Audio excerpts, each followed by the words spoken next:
The Archibald Prize has a very long history in Australia. It's been going for 91 years. And in a way, it's created its own genre in this country, quite unlike any other country.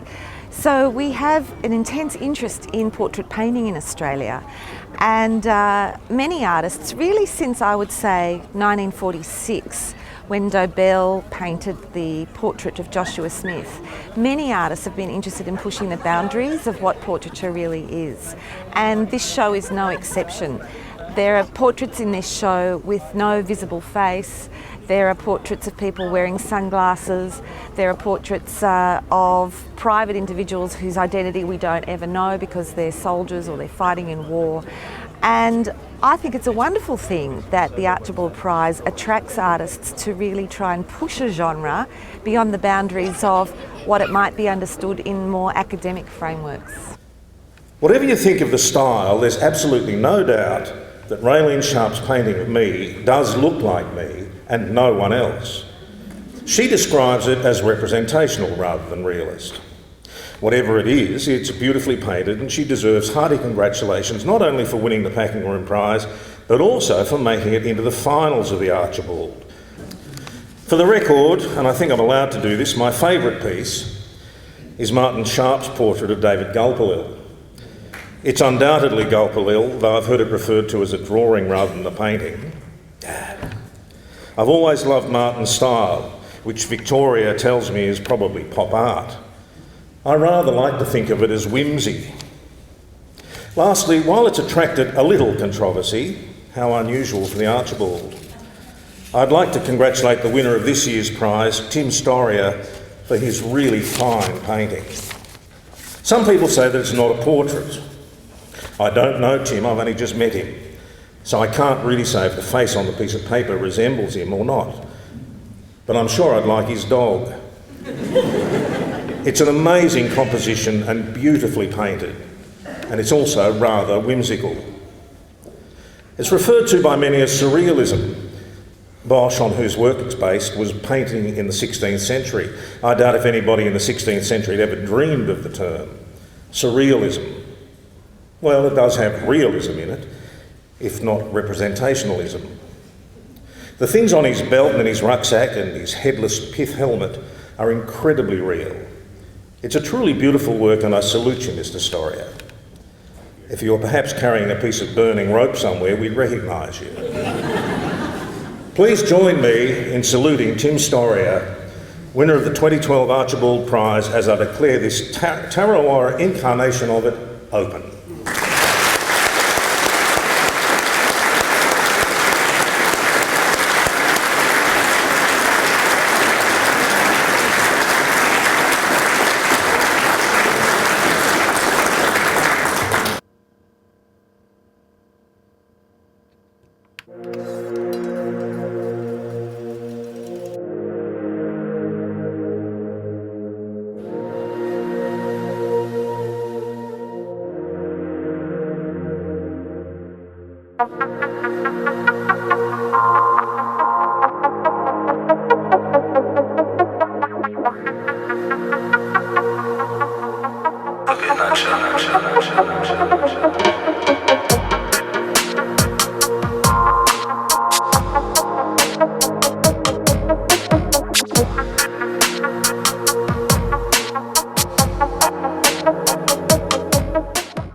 It's, you know, it's sort of a quasi-biblical epic kind of painting and imagery in there.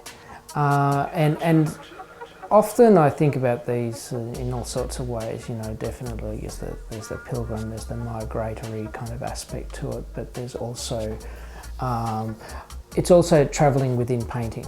You know, there's like in that work, there's different styles of approaches. You know, with the plastic bag, the painting's very different to how it is on the robe, to on the stick, to on the background, and it's almost like a pilgrimage across art history in some ways to the present.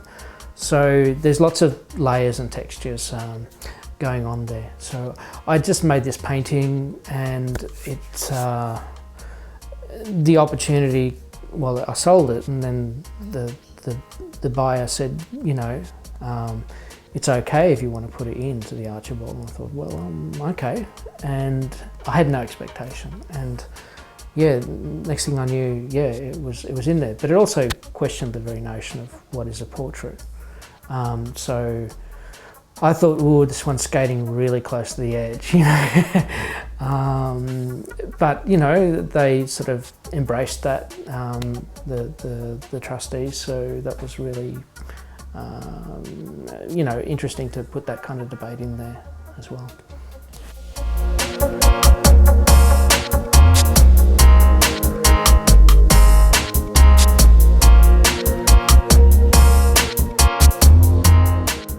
But then he unveiled it and I said, yeah, that's me. Yeah. Whether it looks like me, it is me. Yeah. Yeah, it's been a bit of a roller coaster, like the last few months. Nothing kind of prepares you for that. Because I always kind of thought you'd sort of work your way to the top of the street art world and then transition across and be at the bottom of the art world and have to work your way up all over again. But getting into the Archibalds was just like straight up, straight across. It's like, what the fuck am I doing here? I don't belong here.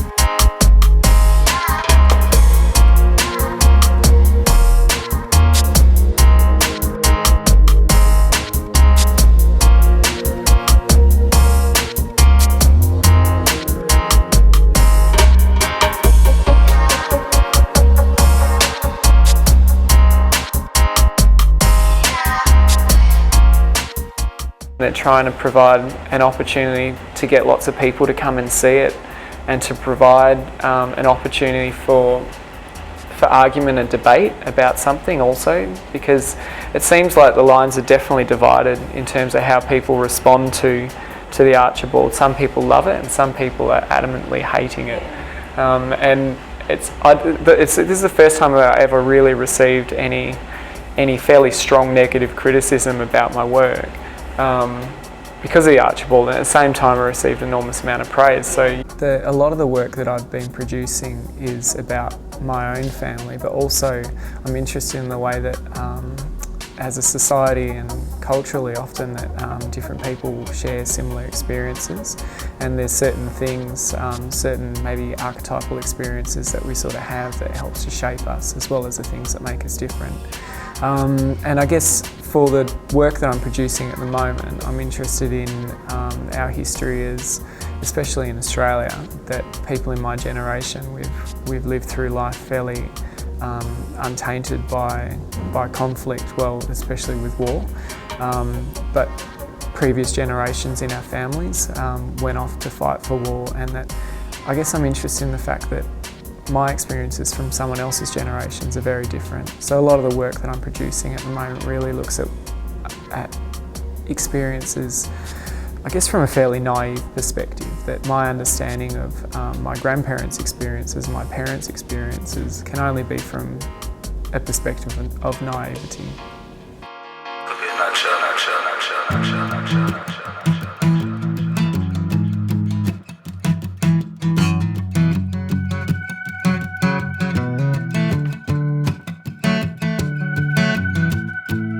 We don't have to go to 360 degrees. Now it's time we go the 180. You don't have to climb the highest mountains, for all you're looking for is within you. Open the eyes of your mind, your ears and mouth. A couple of years ago, I started looking at the ancient tradition of the miniature portrait, and these were these tiny, beautiful, real paintings that came about in the 16th century in England and France, and they were often in an oval shape, and they were used as a keepsake or to provide representation for a distant viewer. And I just really loved the intricate, beautiful nature of these objects, and I guess I wanted to bring that into the contemporary realm, and that's why I started painting at such a tiny scale. I can say more. The times have changed. I thought you knew that these words would never ever wait for you. The water's gone past times of fighting. So drop your guns and your swords and let us live all as one. We all need love and understanding. So drop your guns and your swords and let us live all as one. Oh, ba-da-da-ba-ba-da-dee, ba-da-da-ba-ba-da-dee. I'll be waiting. Oh, I'll be. Oh, oh, oh,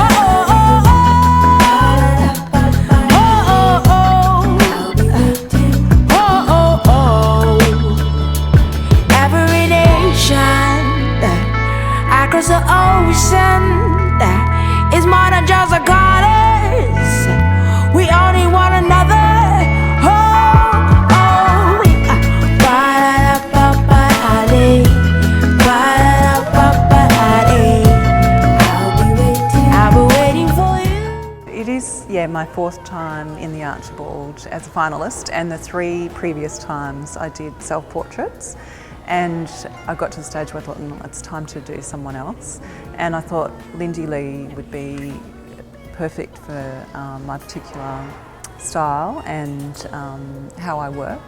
And I've known Lindy for a long time, over a decade, and she's always been a fantastic mentor, really supportive, a friend as well as a colleague in the art world. And so when I asked her if she'd like to sit, she said that would be fantastic, and yeah. Well, with the portrait of Missy for the Archibald, I really wanted to paint her in a kind of natural setting, and I knew that what I wanted to do was to try and find a way to bring that abstract space around her. And I guess it was sort of this idea of capturing her physicality and trying to get this feeling and this story in her, but also kind of telling it again around her in the abstract forms and colours. And it was also that idea of capturing Missy in a non-performance type moment, but then still having a sense of kind of celebratory, exuberant kind of energy around her that she was both kind of generating and looking into.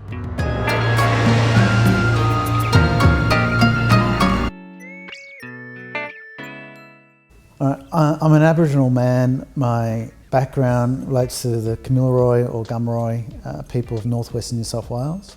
And that's where my family's from. That's where my grandmother was born. And so my work is informed by my Aboriginality, but also my identity as this, I suppose, contemporary, urban Aboriginal. I've been brought up in an urban environment. This is my home. This is where I grew up. Not in the dusty plains or remote area of Australia. So my artistic expression is from what I know from this urban environment, combining my Aboriginality.